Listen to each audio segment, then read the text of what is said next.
Okay तो students part number 2 है आपके पास 5x² plus 8x plus 1 is equal to 0। इस इक्वेशन को भी आपने क्वाड्रेटिक फार्मूला की हेल्प से सॉल्व करना है।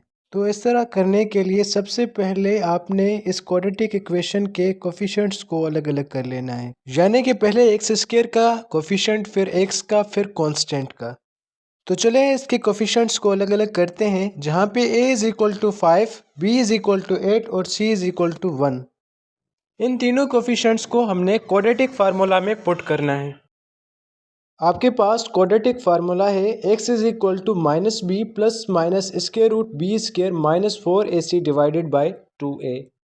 ये फार्मूला आपको ओरली याद होना चाहिए, क्योंकि इसी की हेल्प से आप इस एक्सरसाइज को सॉल्व कर सकते हैं। क्वाड्रेटिक फार्मूले में a, b और c की वैल्यूज पुट कर लें, जहाँ पे a की वैल्यू 5, b 8 एंड c की वैल्यू 1 है। वैल्यूज पुट अप करते हैं। यहाँ पर a की जगह पे 5 पुट करें और b की जगह पे 8 और c की जगह पे 1 पुट करें। नेक्स्ट स्टेप में क्या करना है, -8 को एज इट इज लिख लें, plus minus as it is, और 8 का स्क्वायर 64 होता है। आगे -4 एज इट इज 5 को जब 1 से मल्टीप्लाई कराएंगे तो आपका रिजल्ट 5 आएगा। और डिनोमिनेटर में 2 और 5 को भी एज इट इज लिख लें। नेक्स्ट स्टेप में स्क्वायर रूट वाली जो टर्म्स हैं उनको सिंप्लीफाई करें। मीन्स दैट के -4 को 5 के साथ मल्टीप्लाई कराएं तो रिजल्ट -20 आता है, और उस -20 को 64 में से सब्ट्रैक्ट कर दें। अब जो आपके पास रिजल्ट आएगा वो है स्क्वायर रूट 44। नेक्स्ट स्टेप में जब आप स्क्वायर रूट 44 को कैलकुलेटर में लिखेंगे तो रिजल्ट आएगा 2 स्क्वायर रूट 11।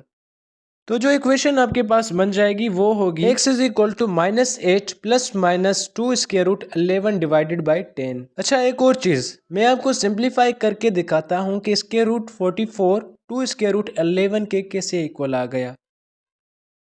इस एनिमेशन को गौर से देखें। 24 जो होता है उसके जब फैक्टर्स बनाएंगे वो होंगे 4 और 11। जब इन दोनों को आपस में आप मल्टीप्लाई करवाएंगे तो आंसर आएगा स्क्वायर रूट 4 मल्टीप्लाई बाय 11, जो कि इक्वल होगा स्क्वायर रूट 44 के। अब यहाँ पर हम स्क्वायर रूट की एक प्रॉपर्टी को इस्तेमाल करेंगे, जो कि ये कहती है कि जब दो नंबर्स को स्क्वायर रूट के अंदर मल्टीप्लाई करवाते हैं तो आप उनको अलग अलग स्क्वायर रूट से मल्टीप्लाई करवा सकते हैं।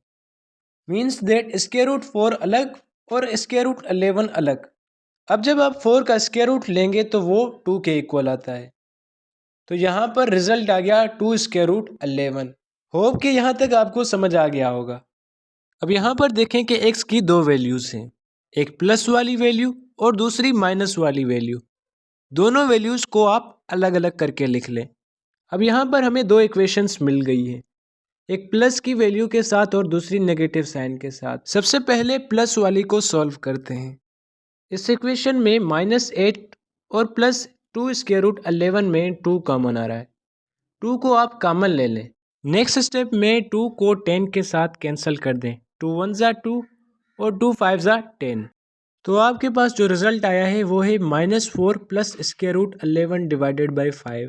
ये x की पहली वैल्यू है। दूसरी वैल्यू निकालने के लिए दूसरी इक्वेशन को सॉल्व करते हैं। इस इक्वेशन में भी पहली इक्वेशन की तरह 2 को कॉमन लेके 10 के साथ कैंसिल करा देंगे, तो बाकी जो रिजल्ट बचेगा वो होगा x is equal to -4 minus square root 11 divided by 5।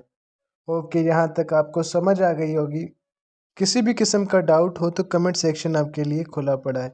अल्लाह हाफिज़।